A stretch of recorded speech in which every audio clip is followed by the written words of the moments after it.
Hello and welcome my dear friends, आपका स्वागत करते हैं आपके अपने यूट्यूब चैनल एग्ज़ाम मेरी जान में।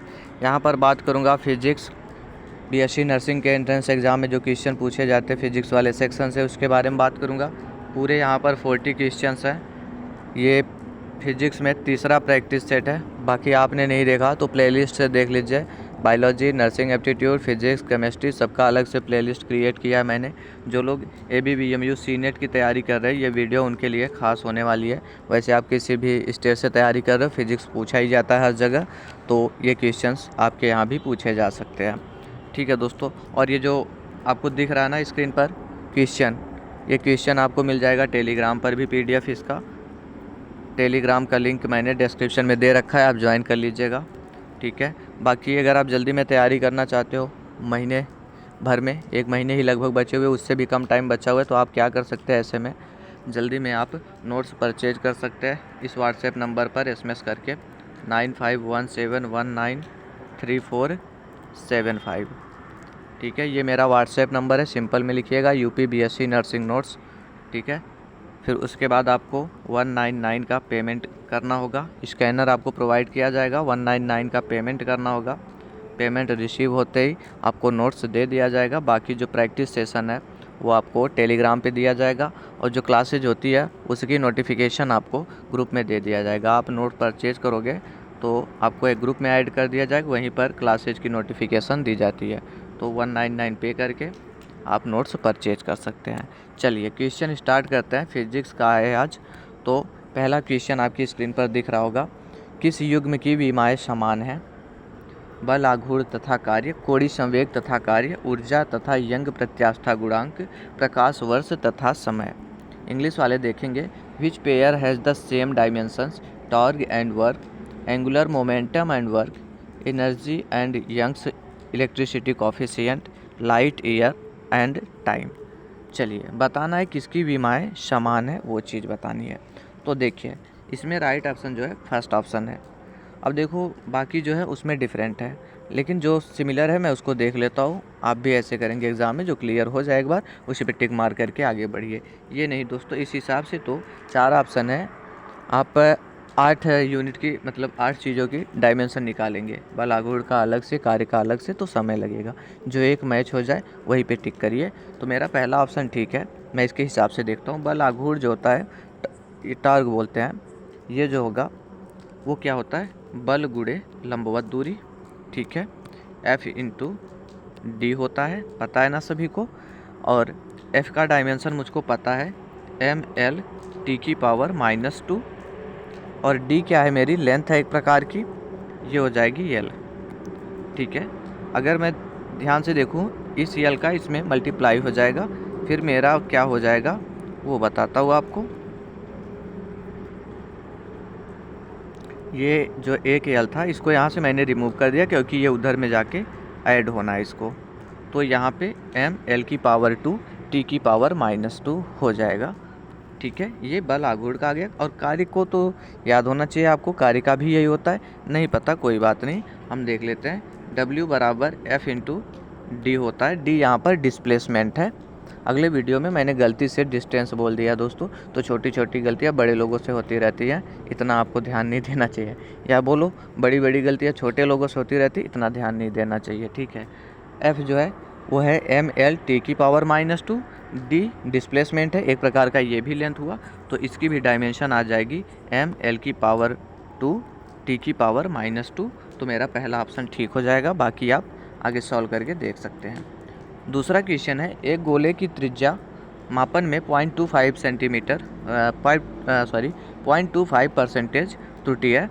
गोले के आयतन मापन में त्रुटि होगी।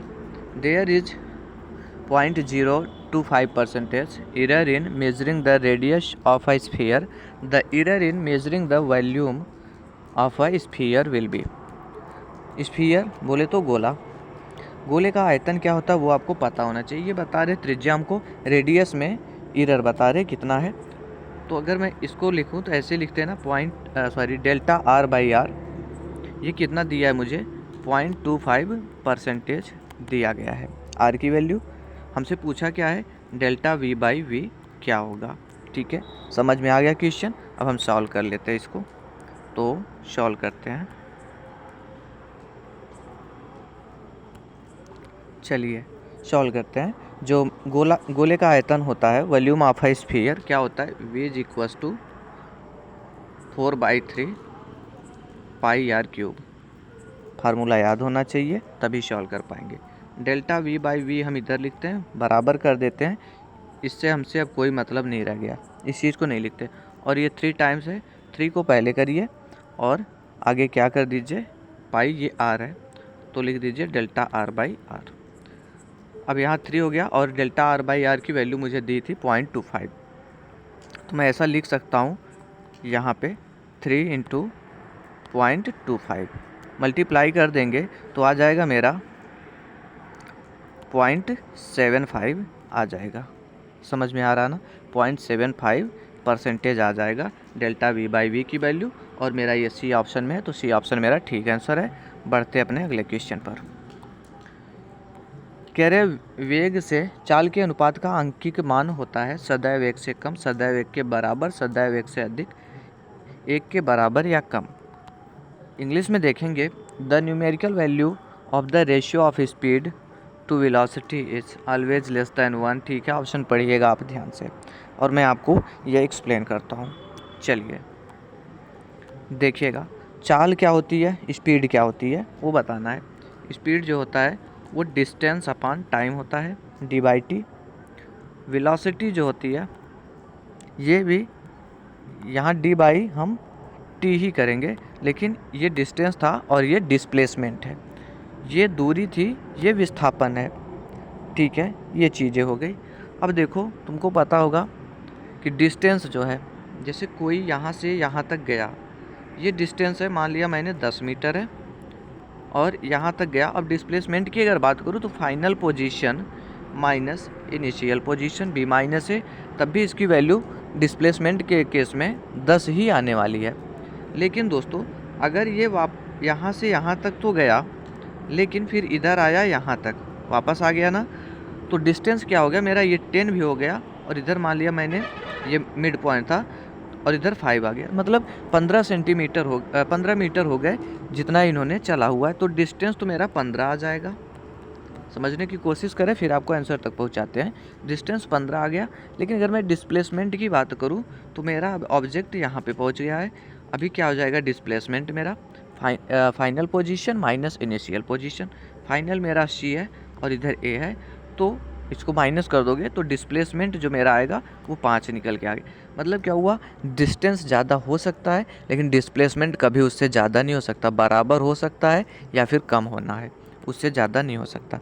ये बात अगर समझ में आ गई है तो हमसे पूछा है वेग बटा चाल, ये क्या होगा, तो ये आपको बताना है।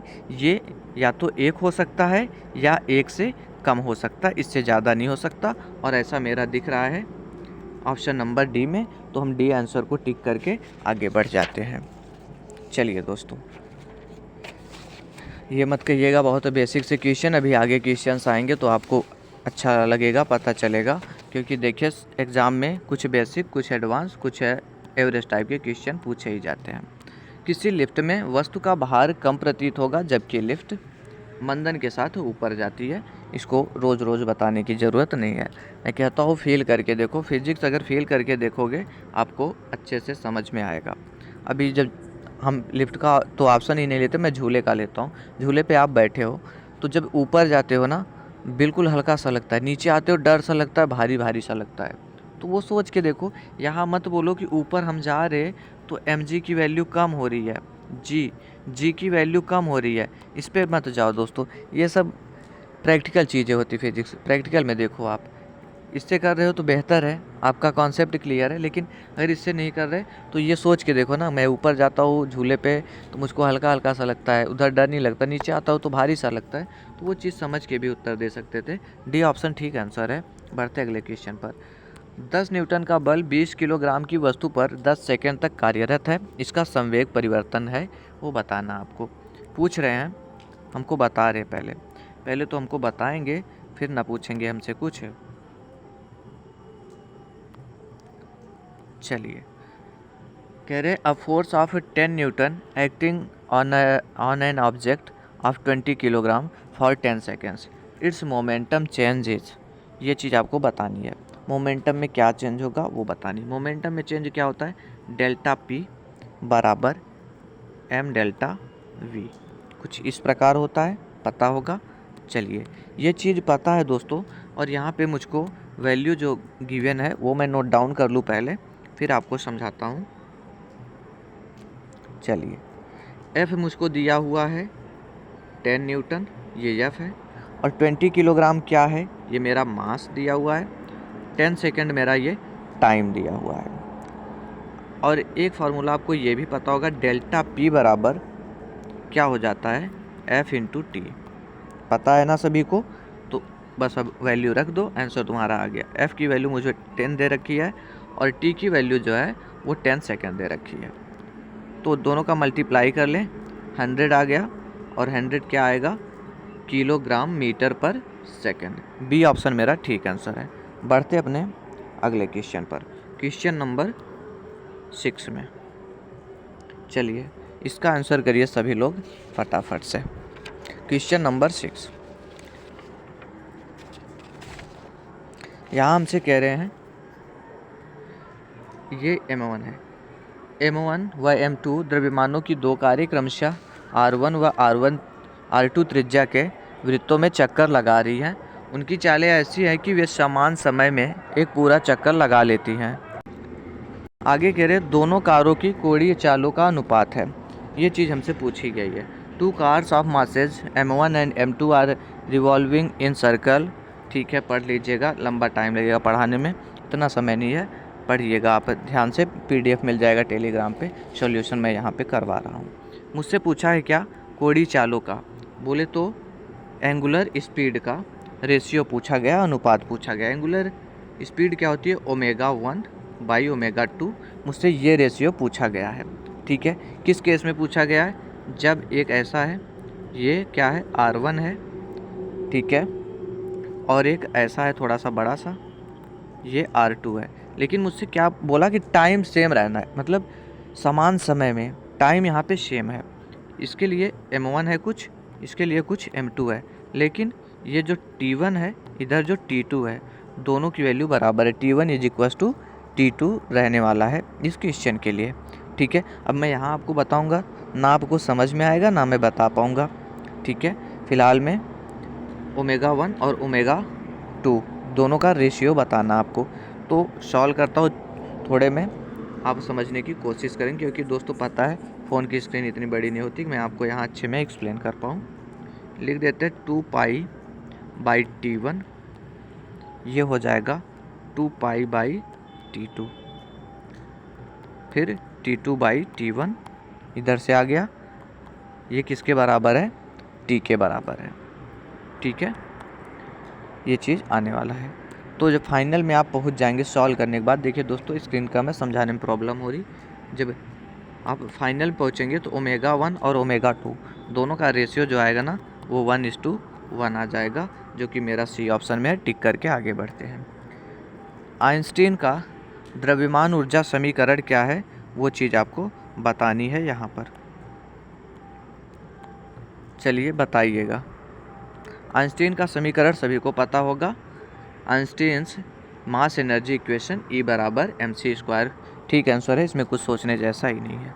बढ़ते आगे, कौन सा कथन असत्य है, गलत है, स्टेटमेंट आपको बतानी। विच स्टेटमेंट इज फॉल्स, कह रहे हैं कि सामर्थ्य बराबर कार्य बटा समय, कह रहे हैं कि इफ़िशियंसी, यहाँ बोले यहाँ पावर होना चाहिए दोस्तों, पावर बराबर work upon T, work by T, ऐसा बोले। तो जी हाँ, मैंने पढ़ा हुआ P बराबर W/T होता है, इस हिसाब से ये ठीक है, इसमें सोचने जैसा नहीं है। अगला पॉइंट दिया था हमको कार्य बराबर बल गुणे बल की दिशा में विस्थापन। जी हाँ, W बराबर मैंने F/D पढ़ा हुआ है, कोई यहाँ पे दिक्कत नहीं, ये भी ऑप्शन मेरा ठीक है। और ऊर्जा जो है वो कार्य होती है दोस्तों, लेकिन ये मैंने कहीं नहीं पढ़ा कि कार्य बराबर कि W बराबर P/D, ऐसा आपने कहीं पढ़ा? जी सर, कभी नहीं देखा। तो यही ऑप्शन सही है, मुझको गलत ही बताना था, फॉल्स स्टेटमेंट बताना था, तो सी ऑप्शन ठीक है। बढ़ते अपने अगले क्वेश्चन पर। संवेग का आघूर्ण कहलाता है, क्या कहलाता है, वो चीज़ आपको बतानी क्वेश्चन नंबर 9 में। चलिए दोस्तों, क्वेश्चन नंबर 9 में बताइएगा। देखिए ये बल आघूर्ण दिया हुआ है हमको, टार्क भी बोल देते हैं इसको। तो क्या होता है, ये हो जाता है बल गुणे लंबवत दूरी, ठीक है। ये होता है फोर्स इनटू परपेंडिकुलर डिस्टेंस। भार की अगर मैं बात करूं तो W बराबर mg हो जाता है। जड़त्व आघूर्ण की मैं बात कर लूँ अगर, I बराबर mr² हो जाता है, ठीक है। अभी लेकिन पूछा क्या है कि संवेग का आघूर्ण क्या कहलाता है, तो दोस्तों उसको हम क्या बोल देते हैं, कोणीय संवेग बोल देते हैं, एंगुलर मोमेंटम बोल देते हैं। कोणीय संवेग जो होता है, एंगुलर मोमेंटम जो होता है, किसके बराबर होता है, तो बोलेंगे जड़त्व आघूर्ण, जिसको मैंने भी I से डिनोट किया हुआ था, साथ में कोणीय वेग, ठीक है। कोणीय वेग, कोणीय वेग को हमने क्या बोला था, एंगुलर वेलोसिटी, ठीक है। मतलब क्या हो गया, जड़त्व आघूर्ण moment of inertia into angular velocity, दोनों का जो रेशियो होता है, मल्टीप्लिकेशन होता है, उसी को हम कोणीय संवेग बोल देते हैं। मतलब संवेग का आघूर्ण कोणीय वेग होता है। अपने अगले क्वेश्चन पे बढ़ते हैं। कह रहे कि केपलर का दूसरा नियम आधारित है किसके संरक्षण में, वो आपको बतानी है। तो देखो केपलर ने कुल कितना नियम दिया हुआ है, 3 नियम दिया हुआ है। पहला है law of orbits, law of areal velocity second है, और थर्ड जो है आपका law of period of revolution. ये 3 इन्होंने दिया हुआ है। और अगर मैं हिंदी में यही बात करूँ तो पहला नियम जो था वो कक्षाओं का नियम था, दूसरा क्षेत्रीय चाल का नियम था, और तीसरा परिक्रमण काल का नियम था, ठीक है। ये चीज़ें इन्होंने दी हुई थी। तो अगर आप इसमें देखेंगे और अच्छे में पढ़ेंगे तो मालूम होगा जो सेकंड लाइन का था वो कोणीय संवेग पर आधारित था, ठीक। आगे बढ़ते हैं अगले क्वेश्चन पर। एक मिसाइल पलायन चाल से कम वेग से छोड़ी गई है, इसकी गतिज ऊर्जा तथा स्थितिज ऊर्जा का योग होगा, धनात्मक होगा, ऋणात्मक होगा, शून्य होगा, या धनात्मक या ऋणात्मक हो सकता है, जो इसके प्राथमिक वेग पर निर्भर करेगा। क्या ऑप्शन होगा क्वेश्चन नंबर 10 में, वो चीज़ आपको 11 में वो आपको बतानी है। सबसे पहली चीज़ तो आपको ये पता होनी चाहिए पलायन चाल क्या होती है, जिसको हम एस्केप वेलोसिटी भी बोलते हैं। तो वह न्यूनतम चाल जिससे किसी पिंड को ना पृथ्वी के बाहर फेंका जाए और वापस वो पृथ्वी पर नहीं आए, ठीक है। पृथ्वी के गुरुत्वीय क्षेत्र से बाहर निकल जाए और वापस लौट के ना आए, उसी को हम एस्केप वेलोसिटी या पलायन चाल कहते हैं। लेकिन जब कोई चीज़ फेंक रहे हो पलायन चाल से कम वेग से फेंक रहे हो तो वापस वो लौट के चली आएगी। इस कंडीशन में क्या हो जाता है, अभी दूसरी चीज़ पलायन चाल की केस में ये भी समझना जरूरी है कि जो गतिज ऊर्जा लगती है ना, उसी को हम पलायन ऊर्जा मतलब एस्केप एनर्जी भी कहते हैं। और इसकी जो वैल्यू होती है, अगर ये कम होगी तो वापस लौट के चली आएगी।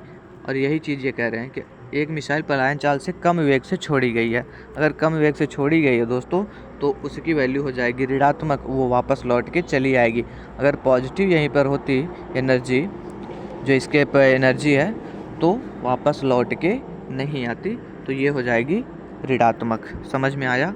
अगले क्वेश्चन पे बढ़ते हैं। क्वेश्चन नंबर 12, चंद्रमा पर कोई वायुमंडल नहीं है क्योंकि यह पृथ्वी के निकट है, या पृथ्वी की परिक्रमा करता है, या सूर्य से प्रकाश प्राप्त करता है, या गैस अणुओं की पलायन चाल उनके वर्ग माध्य मूल वेग से कम है।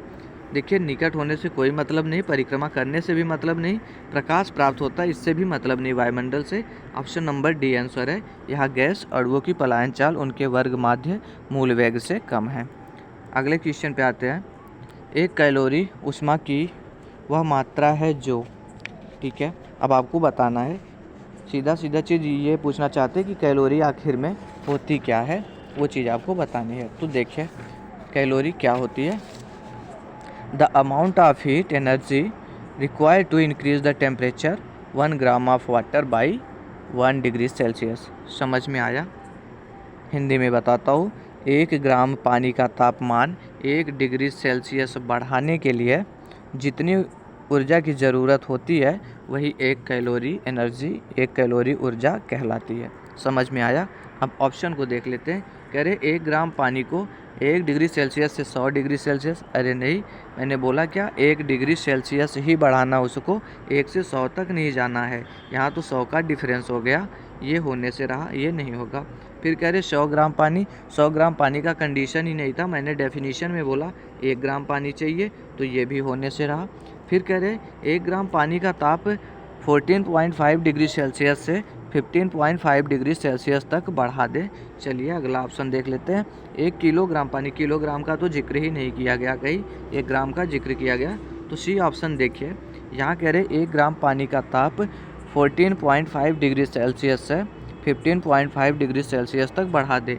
जी हाँ, यहाँ जो टेम्परेचर है वो भी 1 डिग्री सेल्सियस बढ़ रहा है और जो वाटर है वो 1 ग्राम में दिया हुआ है, तो मेरा सी ऑप्शन इस हिसाब से ठीक आंसर हो जाएगा।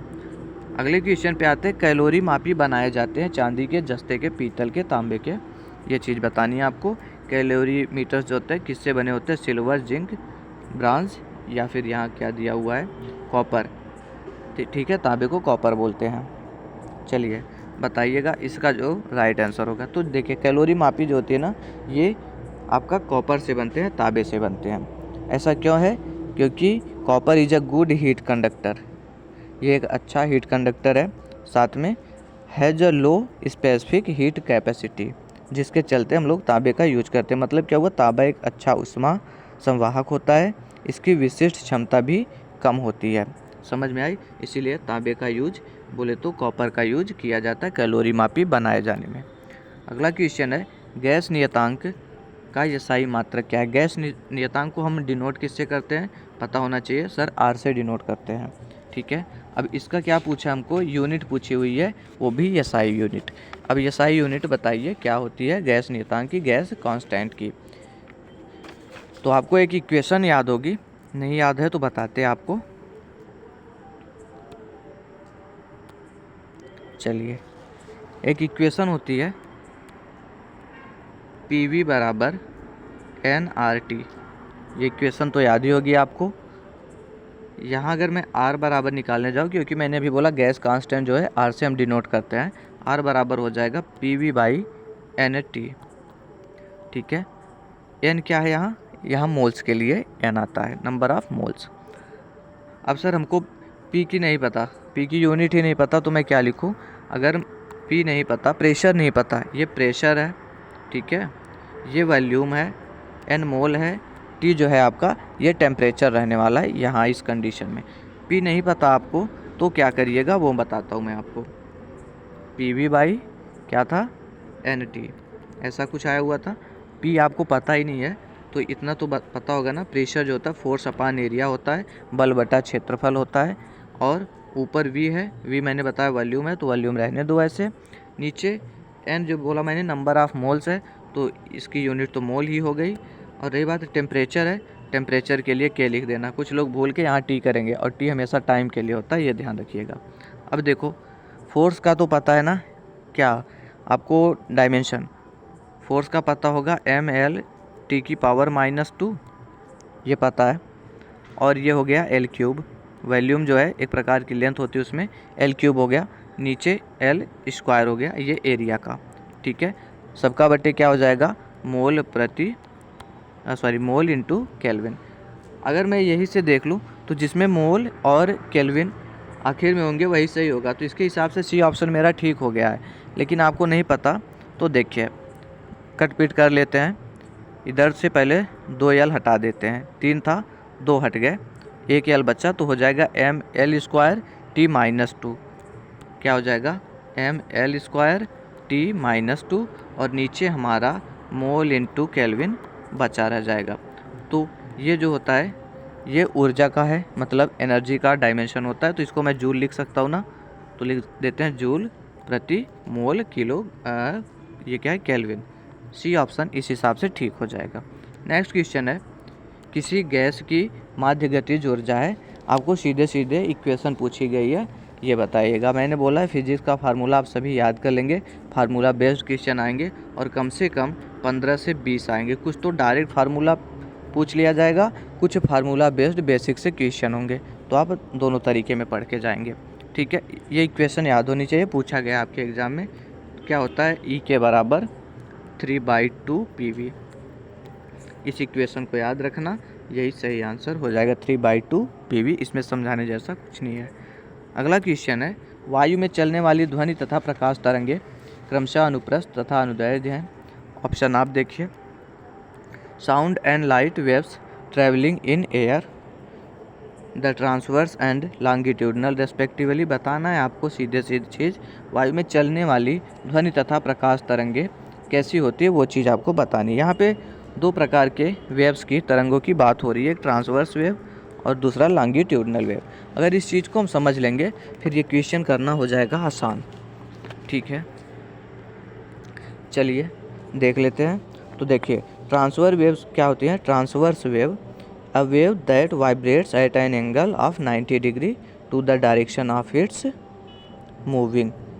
अपनी गति के दिशा में 90 डिग्री के अंश के कोण पर जब कोई कंपन करती हैं तो उसी को हम क्या बोल देते हैं, अनुप्रस्थ तरंग या ट्रांसवर्स वेव बोल देते हैं। और जो लॉन्गिट्यूडनल होती है ना, तो वो क्या होती है, अ wave that vibrates in the direction that it is moving. Condition वही है, बस ये 90 डिग्री पर नहीं करती हैं। अगर इन चीज़ों को आप समझ गए तो ये क्वेश्चन अभी करना आसान हो जाएगा। वायु में चलने वाली जो ध्वनि होती है वो तो दोस्तों आपकी क्या हो जाती है, अनुदैर्घ्य हो जाएगी।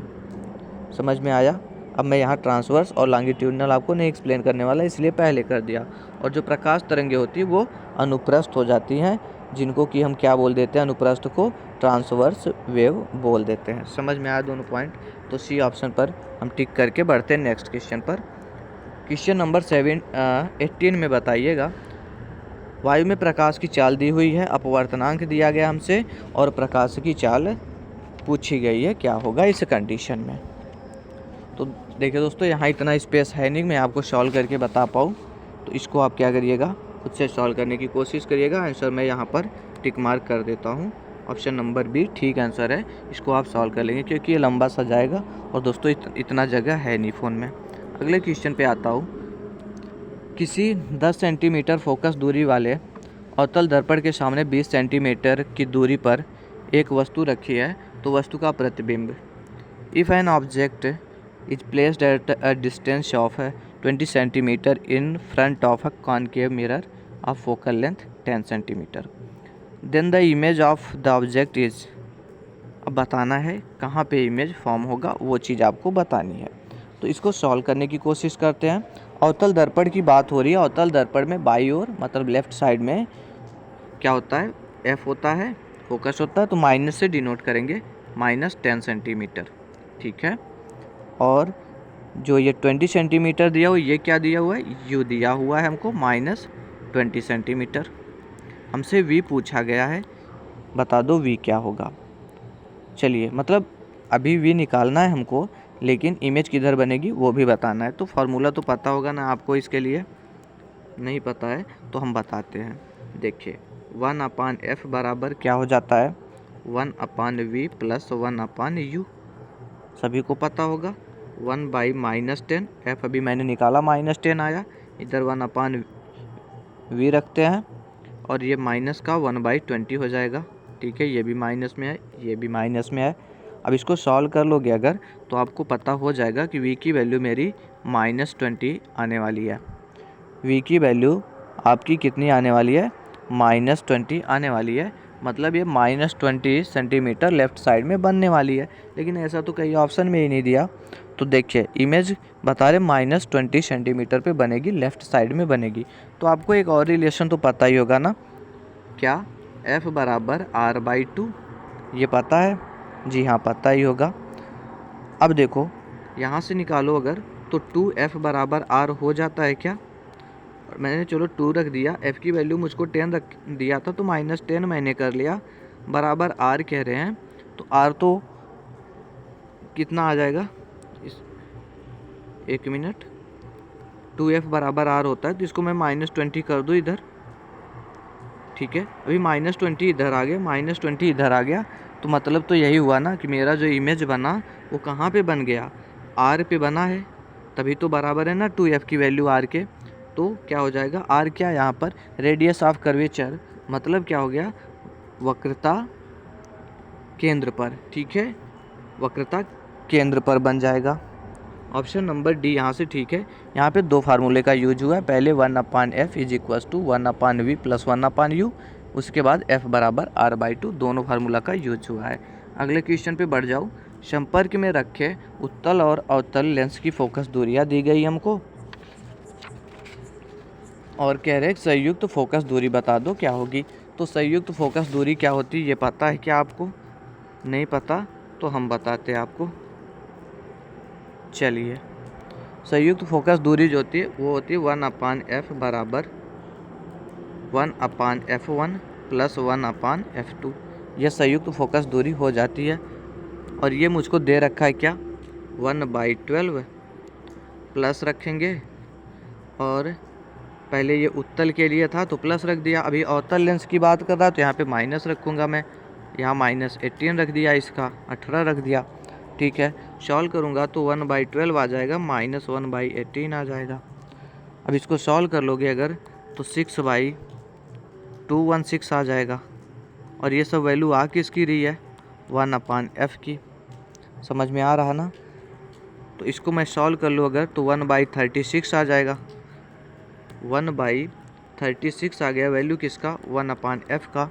तो मेरी जो f की वैल्यू आ गई वो 36 सेंटीमीटर हो गई। ऑप्शन नंबर सी ठीक आंसर है। अगले क्वेश्चन पे आते हैं। दूरदृष्टि दोष से पीड़ित व्यक्ति अपने चश्मे में प्रयुक्त करता है।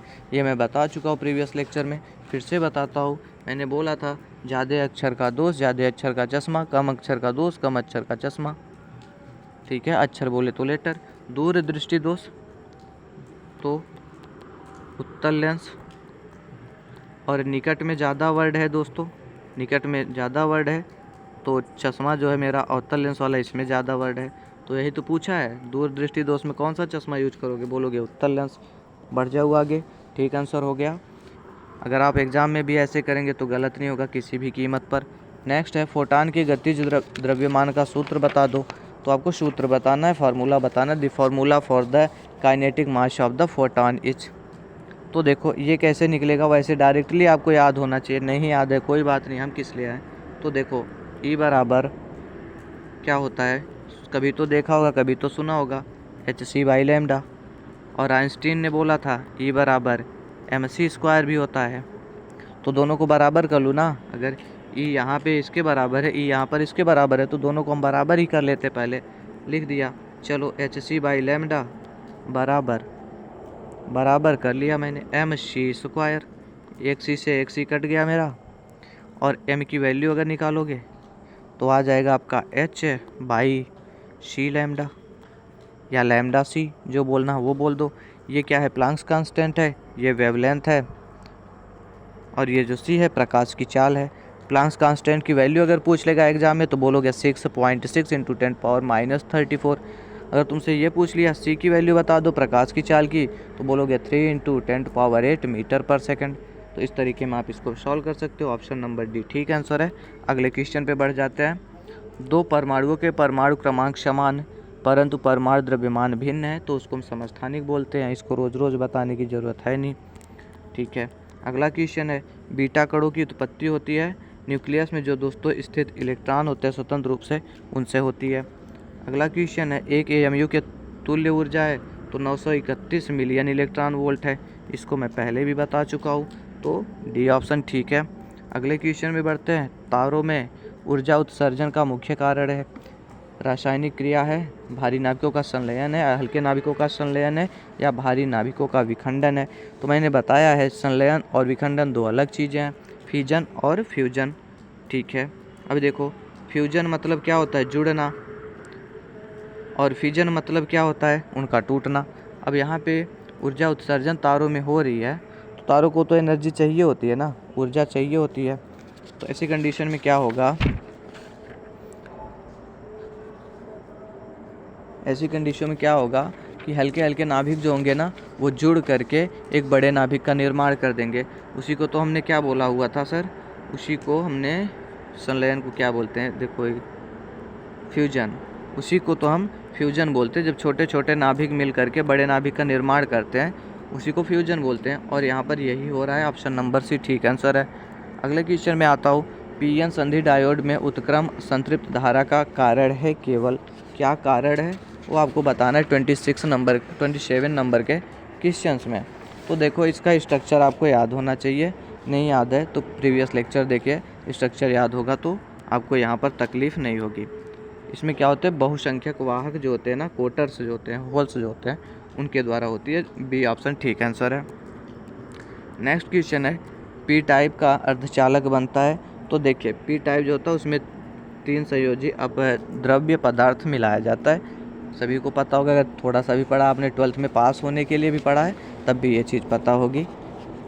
ठीक, नेक्स्ट क्वेश्चन है आपका, वैद्युत द्विध्रुव आघूर्ण एक वेक्टर है, वेक्टर होता है जिसकी दिशा होती है। तो दोस्तों ये आपका क्या होता है, ऋण से धन आवेश की ओर होती है, मतलब निगेटिव टर्मिनल से पॉजिटिव टर्मिनल की ओर होती है। बिल्कुल बेसिक से है विद्युत द्विध्रुव आघूर्ण से।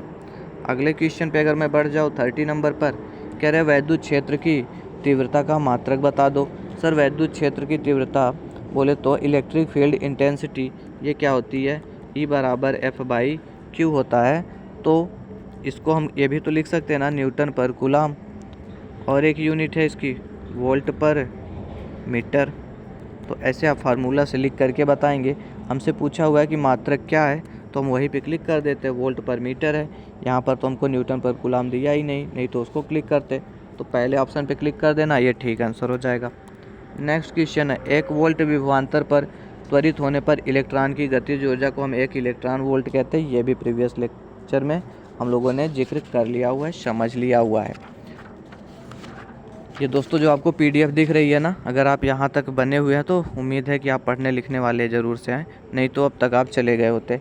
ये जो आपको PDF दिख रही है ये टेलीग्राम पे मिल जाएगी बिल्कुल फ्री में, कोई चार्ज नहीं इसके लिए। जितना भी आप फिजिक्स का, केमिस्ट्री का, बायोलॉजी का पूरा नोट्स ये जो PDF फॉर्मेट में है, क्वेश्चन वाला बोले तो प्रैक्टिस सेट जो है, जो प्रैक्टिस सेट है ये टेलीग्राम पे बिल्कुल फ्री में आप प्राप्त कर सकते, कोई चार्ज वहाँ पर देना नहीं होगा आपको। ठीक है, और रही बात अगर आप जल्दी में तैयारी करना चाहते हो, क्योंकि महीने भर का टाइम नहीं बचा हुआ है अभी आपके एग्ज़ाम में, तो आप इसमें ना जल्दी में ये नोट्स परचेज कर सकते हो इस नंबर पे व्हाट्सएप करके 9517193475 9517193475 इस पे व्हाट्सएप कर देना। 199 छोटा सा अमाउंट रखा है क्योंकि दोस्तों एग्ज़ाम बेहद करीब है, जितने स्टूडेंट्स की हेल्प हो जाए वही बहुत है। ठीक है, ऐसा नहीं होता दोस्तों। बाकी इसकी प्राइस पहले 499 थी, लेकिन अभी महीने भर का टाइम नहीं बचा तो इसलिए छोटा सा अमाउंट रखा 199। आप इस पे जब SMS करना 9517193475 पर व्हाट्सएप नंबर है, तो इस पे SMS करना UP BSc नर्सिंग नोट्स, फिर स्कैनर जाएगा 199 का पेमेंट कर देना। उसके बाद आपको तुरंत में नोट्स प्रोवाइड कर दिया जाएगा, और जो क्लासेज होती है उसके बाद जब नोट्स परचेज कर लोगे ना, आपको व्हाट्सएप ग्रुप में जोड़ लिया जाएगा। जो क्लासेज होती है उसकी नोटिफिकेशन व्हाट्सएप ग्रुप पर ही जाती है, तो आप ये नोट्स जो है परचेज कर ले। जितना लेट करोगे आपका नुकसान है दोस्तों। ठीक है, अगले क्वेश्चन पे आता हूँ मैं, वैद्युत धारिता का मात्रक बता दो इलेक्ट्रिक कैपेसिटेंस की। इलेक्ट्रिक कैपेसिटेंस की यूनिट हमसे पूछी जा रही है, वो चीज़ हमको बतानी है इस क्वेश्चन में। तो सभी को पता होगा इसका फार्मूला क्या होता है, C बराबर Q/V। Q को सर हमें पता है, हम कूलाम लिख देते हैं, कूलाम लिख देते हैं, और V जो है ये वोल्ट हो जाता है, तो कूलाम पर वोल्ट हो गया। B ऑप्शन ठीक आंसर है। अगले क्वेश्चन पे बढ़ जाता हूँ, क्वेश्चन नंबर 33। अब देखो 33 जो क्वेश्चन है ना, ये यहाँ जाएगा बहुत लंबा और उतना स्पेस यहाँ पर है नहीं, फिर भी समझाने की कोशिश करता हूँ। आपको कुछ ट्रिक दे दूँगा, आप सॉल्व कर लेंगे, बिल्कुल मत घबराना। चलिए, हमसे कह रहे हैं, if a copper wire is stretched and its length is increased by 1%, then the change in resistance will be. Hindi में देखिएगा, कह रहे हैं एक तांबे के तार को खींचकर 1% लंबाई में वृद्धि कर दी जाए तो प्रतिरोध में क्या चेंज होगा, वो चीज़ बता दो तुम। तो पहले देखो, ऐसा कुछ स्ट्रक्चर था, एक वायर था, ठीक है, ऐसा वायर रहा होगा, लेंथ L रही होगी और एरिया A रहा होगा, और जो प्रतिरोधकता बोलते हो रो रहा होगा। ठीक है, फिर उसको खींचा गया, लंबा किया गया, फिर कुछ ऐसा स्ट्रक्चर मिला होगा जो यहाँ पे L हो गया, वो क्या हो गया, 1% की वृद्धि की जा रही, मतलब L + L/100 हो जाएगा ना, 1% की वृद्धि हो गई। और यहाँ पर यहाँ रो 0 था, यहाँ रो कर दिया मैंने, और एरिया जो था अब वो A1 हो गया।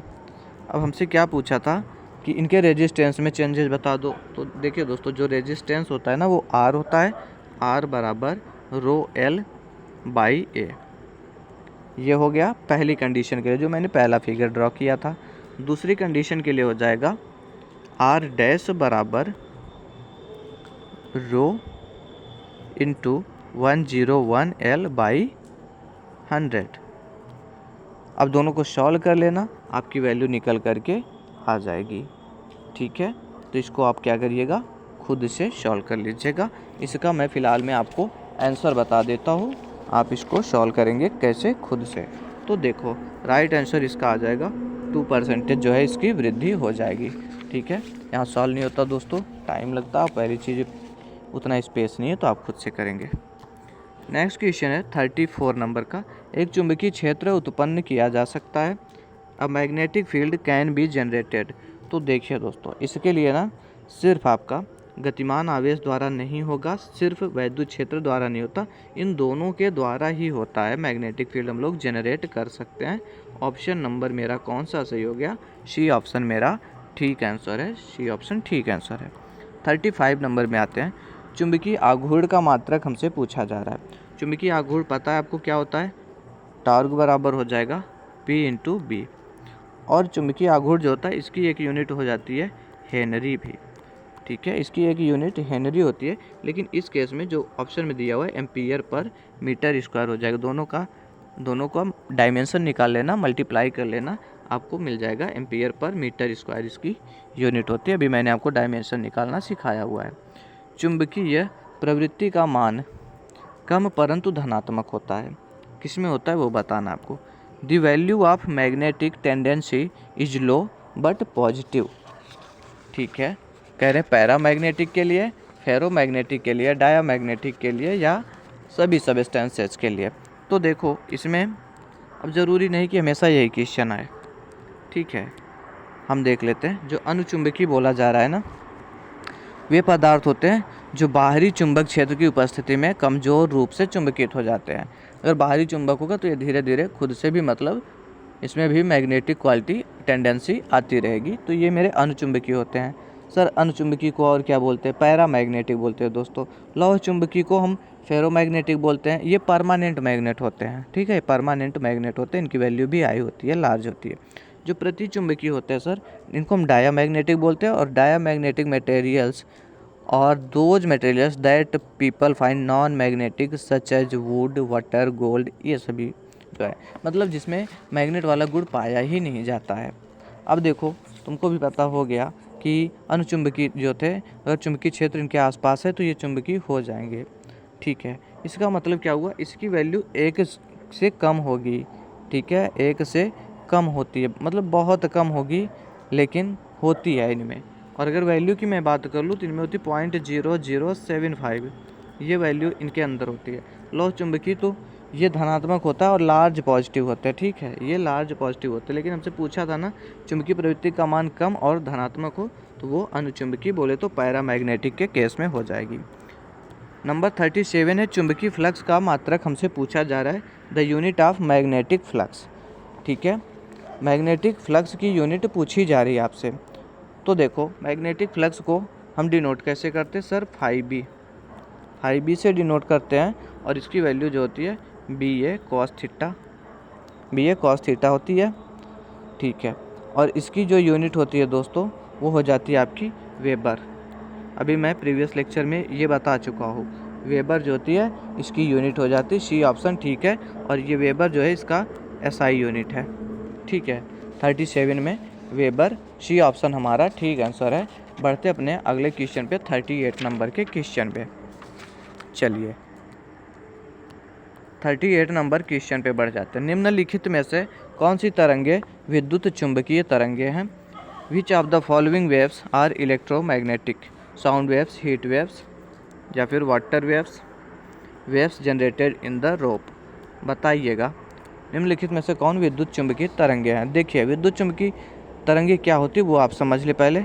विद्युत चुंबकीय क्षेत्र की तीव्रता में एक साथ होने वाले जो अधिक दोलन होते हैं ना, उन्हीं को क्या बोल देते हैं हम, विद्युत चुंबकीय तरंगे कहते हैं। और वो ऊष्मा तरंगे होती है, हमारी हीट वेव्स जो होती हैं वो उसमें आती हैं। विद्युत चुंबकीय स्पेक्ट्रम की सबसे अधिक एवं सबसे कम आवृत्ति वाले तरंगे, ये दोस्तों रिपीट हुआ क्वेश्चन है, बार बार से पूछा गया एग्जाम में, ध्यान दीजिएगा। जो सबसे अधिक फ्रीक्वेंसी होती है, यहाँ आवृत्ति मतलब फ्रीक्वेंसी, वो गामा रेज की होती है, और जो सबसे कम होती है ना, वो रेडियो वेव्स की होती है। रेडियो वेव्स की सबसे कम और जो सबसे अधिक होती है वो गामा रेज की होती है। ऑप्शन ए ठीक आंसर है। आज का दोस्तों आखिरी क्वेश्चन, अभी आप क्लास के बाद बताएंगे आपको क्लास कैसी लगी, समझ में आया क्या, ठीक है। और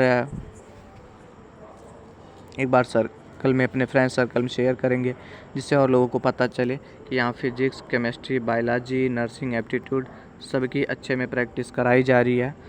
और दोस्तों मैं गारंटी लेता हूँ, मैं कहता हूँ ना हमेशा से, जो पढ़ाऊँगा वो एग्ज़ाम में नहीं आएगा, लेकिन जितना पढ़ाऊँगा उतने में से ही एग्ज़ाम में आएगा, ये श्योरिटी मैं लेता हूँ, ठीक है। तो मेहनत से करिए, बाकी प्लेलिस्ट आपके लिए क्रिएट कर रखी है, उससे देखिए, बहुत हेल्प मिलने वाली है। आप पहुँचोगे एग्ज़ाम हॉल में, फिर पता चलेगा कि जैसा क्वेश्चन बताया था हूबहू एग्ज़ाम में छपा है, या तो वही क्वेश्चन उतार दिया गया एग्ज़ाम में, बिल्कुल कॉपी पेस्ट। आपको भरोसा नहीं होगा तो एग्ज़ाम दे के आइएगा, फिर हंसता हुआ चेहरा निकलेगा जो लोग मेहनत से प्रैक्टिस किए होंगे। कोई फर्जी क्वेश्चन नहीं लेके आते, जो एग्ज़ाम में आता है, जो आ सकता है, सिर्फ़ और सिर्फ वही क्वेश्चन होते हैं दोस्तों, ठीक है।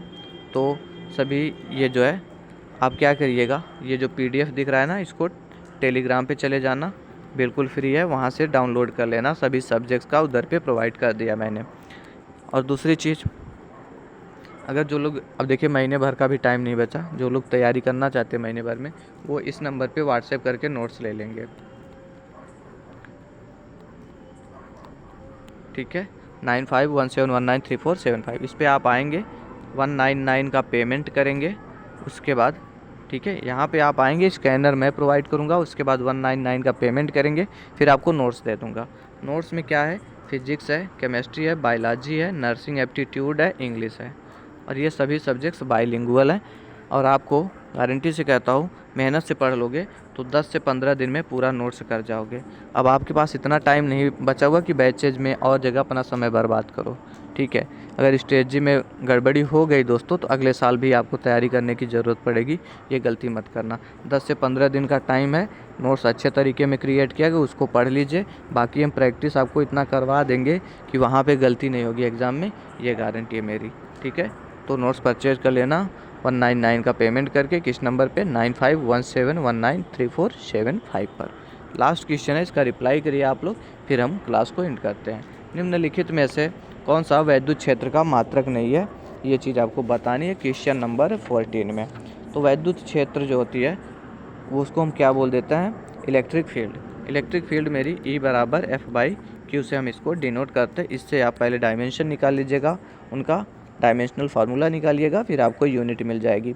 हमेशा से बोलता हूँ, जहाँ यूनिट की बात है वहाँ डायमेंशनल फार्मूला पे चले जाना, तो आपको मालूम होगा कि इसकी यूनिट में ये भी यूनिट है, इसकी ये भी यूनिट है, ये भी यूनिट है, ये आपको पता चलेगा। लेकिन ये जो जूल पर कूलम है, ये नहीं पता चलेगा। सर आपने कैसे बता दिया, तो मैंने बोला डायमेंशन निकालिए। डायमेंशन आप निकालोगे तो धीरे धीरे से यूनिट वही से मालूम होना स्टार्ट हो जाती है, और इसमें मेरा C ऑप्शन ठीक हो जाएगा। ओके फ्रेंड्स, क्लास अच्छा लगा हो तो छोटा सा लाइक कर देना, और एक प्यारा सा कमेंट कर देना अगर पसंद आया हो।